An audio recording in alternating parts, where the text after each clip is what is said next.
नमस्कार दोस्तों, स्वागत है आपका स्टडी फॉर जुडिशरी चैनल में। देखिए, हम लोग भारत का भूगोल पढ़ रहे थे, जिसे मैंने 2 वीडियो अपलोड कर दी हैं। भारत का भौगोलिक अक्षांशीय विस्तार, उसकी स्थिति, उसके आसपास के देश, उसके राज्य और कर्क रेखा पर स्थित राज्य, अंतर्राष्ट्रीय जो सीमा रेखा, उसके बारे में मैंने ये सब कुछ आपको वीडियो में बता दिया है। अगर आपने वो वीडियो नहीं देखी है तो आप उनको जाकर के चैनल पर उन वीडियो को देख सकते हैं। भारत का भूगोल है वो। आज हम बात करेंगे भारत के भौतिक प्रदेश के बारे में। फ्रेंड्स, अगर आप वीडियो पर पहली बार आए हैं, पहली बार मेरी वीडियो देख रहे हैं, तो चैनल सब्सक्राइब कर लीजिएगा। अच्छी लगे तो लाइक करिएगा मेरी वीडियो को। चलिए स्टार्ट करते हैं। आज हम बात करेंगे भारत के भौतिक प्रदेशों के बारे में। सबसे पहले तो हम अपने भारत की स्थिति को समझेंगे कि भारत में किस जगह क्या है, किस जगह क्या है। उस हिसाब से फिर हम उसी की स्थिति को, जैसे कि अगर हम देखें तो पर्वतीय भाग, अगर हम उत्तर के पर्वतीय भाग को देखेंगे तो फिर हम उसी को विस्तार से पढ़ेंगे। जब नदियाँ पढ़ेंगे तो पूरी नदियाँ एकदम विस्तार से पढ़ देंगे। ठीक है, तो ये भारत का मैप है। इधर ये मैंने लिख रखा है कि कितने % भाग पर क्या है। भारत के भौतिक प्रदेश, भौतिक समझते होंगे, जो हम अपनी आंखों से देख सकते हैं, छू सकते हैं, वो भौतिक प्रदेश में आते हैं।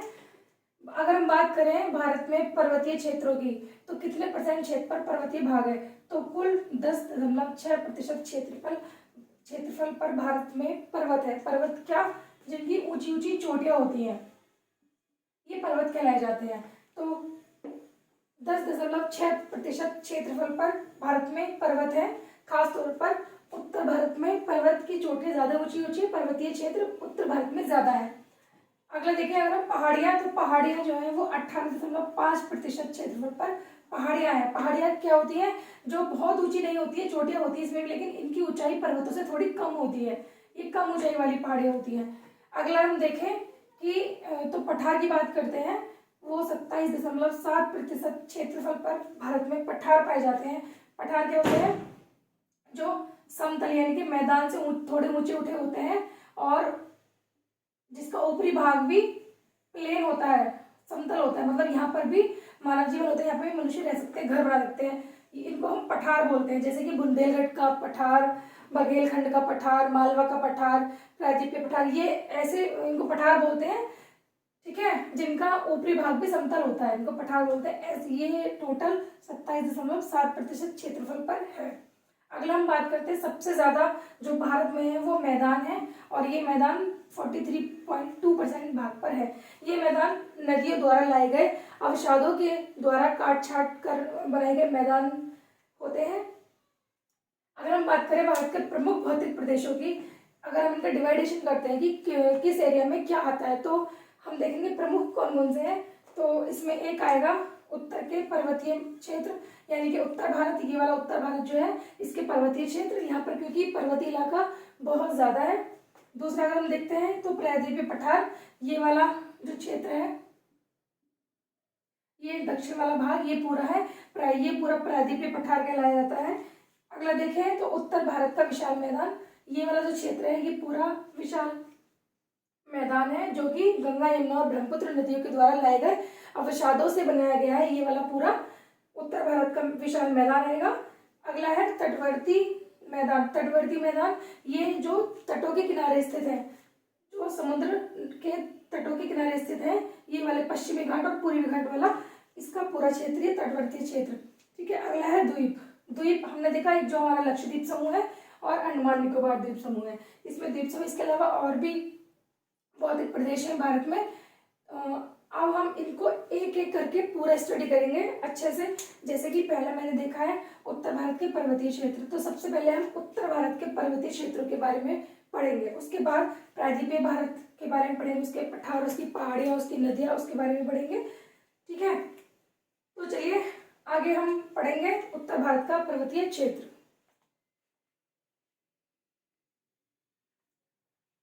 तो देखिए, हम सबसे पहले पढ़ेंगे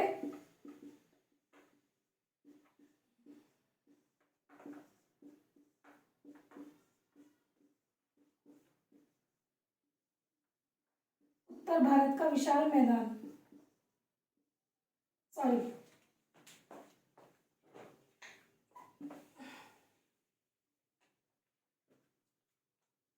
उत्तर भारत का पर्वतीय क्षेत्र।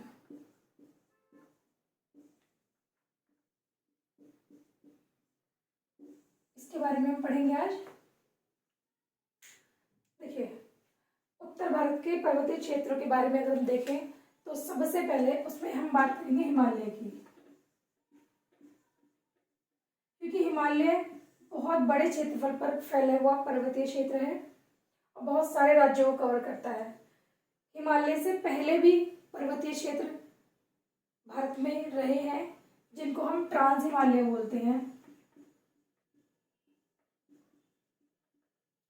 ट्रांस हिमालय मतलब कि हिमालय से पहले बने हुए, ट्रांस मतलब हिमालय से पहले, ये हिमालय के पार के पहाड़, उनके बारे में हम पढ़ेंगे। ठीक है, पहले मैं आपको सिर्फ एक ओवरव्यू बता देती हूँ कि ये जो पर्वत है वो किस किस तरीके से है और कहाँ पर ये है। अगर हम ये हिमालय की बात करते हैं तो यहाँ हमारी ये जो है, यहाँ पर है हमारी सिंधु नदी। ठीक है, और इधर से हमारी आती है ब्रह्मपुत्र नदी। ये इस तरीके से यहाँ से, सॉरी, ये तिब्बत के पास में एक झील है जिसका नाम है मानसरोवर झील। इसी के पास से ये दोनों नदियां निकलती हैं, इसका नाम है सिंधु नदी और इसका नाम है ब्रह्मपुत्र नदी। सिंधु नदी जो है उत्तर पश्चिमी दिशा में बहती हुई पाकिस्तान चली जाती है और ब्रह्मपुत्र नदी ये पूर्व की ओर बहती हुई भारत में प्रवेश करती है। अगर हम बात करें भारत में हिमालय क्षेत्रफल की तो ये सिंधु नदी से लेकर के, सिंधु नदी गार्ज से, गार्ज होता है एक ढलाव, ये देखिए एक गैप, यानी कि एक ढलाव यहाँ से बहती हुई, ठीक है, सिंधु नदी गार्ज से बहती हुई ब्रह्मपुत्र नदी गार्ज तक जाता है पूरा हिमालय। अगर हम हिमालय को एक शेप दे दें तो ये इस तरीके से होगा, ये इस तरीके से होगा ये हिमालय। ठीक है, मतलब अगर हम बात करें हिमालय की तो ये सिंधु नदी से लेकर, सिंधु नदी गार्ज से लेकर के ब्रह्मपुत्र नदी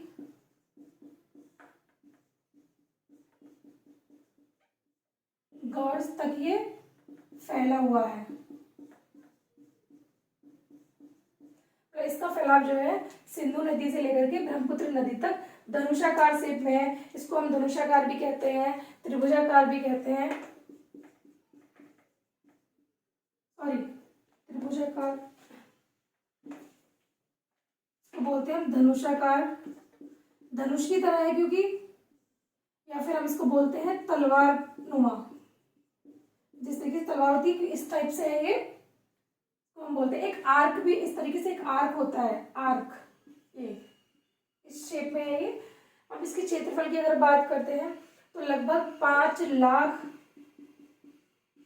किलोमीटर हेक्टेयर में हिमालय जो है पूरा फैला हुआ है। इसकी लंबाई की बात करते हैं तो इसकी जो लंबाई है ये 2500 किलोमीटर तक इसकी लंबाई है। ठीक है, इसकी चौड़ाई की बात करते हैं तो ये लगभग 160 किलोमीटर तक ये चौड़ा है हिमालय। ठीक है, और बहुत सारे राज्यों से गुजरता है। इसके अलावा नेपाल में भी हिमालय जाता है। माउंट एवरेस्ट जो चोटी है वो नेपाल में ही है। विश्व की सबसे ऊंची चोटियों में से 90 से ज्यादा चोटियां जो है, 90+ चोटियां भारत में इस हिमालय पर ही है। अगर हम हिमालय की बात करें तो ये एक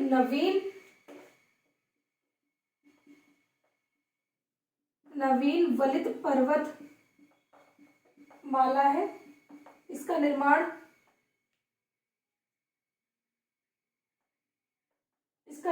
बहुत ज्यादा समय पहले नहीं हुआ था। ये नवीन पर्वतमाला का एक उदाहरण है। अगर हम देखें इसका निर्माण कैसे हुआ था, हिमालय कहाँ से आया, तो इसकी हमें हिस्ट्री के बारे में पता करना पड़ेगा। इसको जानना पड़ेगा कि हिमालय कहाँ कैसे आया। हमें भारत की स्थिति को समझना पड़ेगा कि भारत पहले कहाँ था। अगर हम विश्व के भूगोल को जब हम पढ़ते हैं, उसमें भौतिक भूगोल जब हम पढ़ते हैं विश्व के भूगोल का, तो हमें पता चलता है कि भारत जो है वो अफ्रीका का हिस्सा रहा था। जब कभी भारत अफ्रीका का हिस्सा रहा था और जो कॉन्टिनेंटल है वो हमारे टूट रहे थे, तो भारत भी अफ्रीका महाद्वीप से टूटकर उत्तर पूर्व की ओर, यानी कि ये अगर हम, एक मिनट मैं आपको एक छोटा सा बता देती हूँ ताकि आपको ओवरव्यू हो जाए। वैसे हम इसकी डिटेल में बात करेंगे। अगर हम देखें यहाँ पर ये अफ्रीका है, तो भारत अफ्रीका का हिस्सा रहा था, लेकिन वो यहाँ से टूटकर उत्तर पूर्व की दिशा की ओर प्रवाहित होने लगा। ठीक है, जब ये उत्तर पूर्व की ओर प्रवाहित होने लगा तो यहाँ पर एक प्लेट थी जिसका नाम है यूरोपियन प्लेट, और जो भारत है वो है इंडो ऑस्ट्रेलियन प्लेट पर। सॉरी, लाइट चली गई है। इंडो ऑस्ट्रेलियन प्लेट पर। तो जब ये भारत उत्तर पूर्व की ओर खिसक रहा था तो ये इंडो ऑस्ट्रेलियन प्लेट जो है यूरोपियन प्लेट से टकराती है, यहाँ पर आकर यहाँ से टकरा जाती है, और एक बहुत बड़ा विशाल भूखंड जो है इस तरीके से ऊपर उठ गया था। तो European plate Indo Australian plate से टकराई, तो यहाँ पर एक बहुत बड़ा विशाल भूखंड ऊपर की ओर उठ गया जो कि हिमालय बना। ये मैंने आपको एक शॉर्ट में बताया कि हिमालय आया कहाँ से।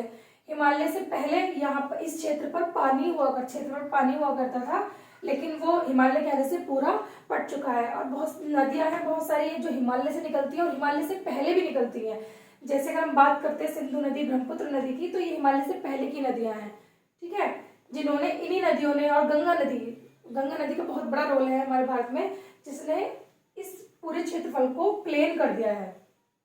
ठीक है, तो ये मैंने आपको बताया कि हिमालय किस तरीके से आया है ये, और बहुत ऊंची ऊंची चोटियां हिमालय पर पाई जाती है, जो कि विश्व में सबसे ऊंची चोटियां हिमालय पर ही पाई जाती है। 90+ चोटियां हैं इसमें लगभग।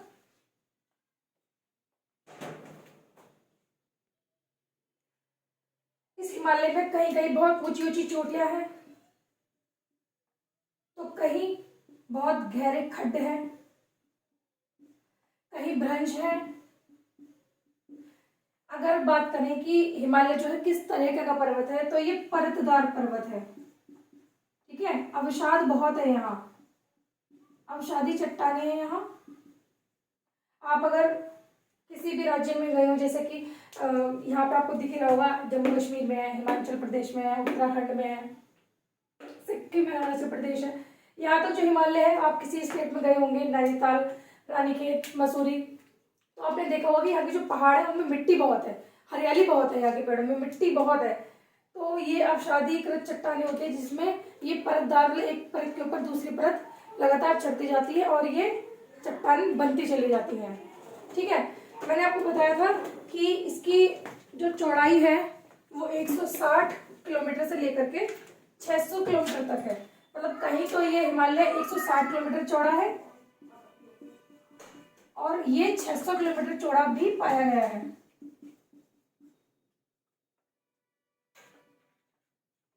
ठीक है, तो फ्रेंड्स, मैंने आपको ये उत्तर भारत के मैदान में आपको एक ओवरव्यू दिया है कि किस तरीके से हमारे यहाँ पे हिमालय किस क्षेत्र पर कितने एरिया पे फैला हुआ है, ट्रांस हिमालय क्या है। अब मैं आपको अगली वीडियो में बताऊंगी कि ट्रांस हिमालय में कौन कौन सी रेंजेस आती हैं। कल हम पढ़ेंगे ट्रांस हिमालय के बारे में।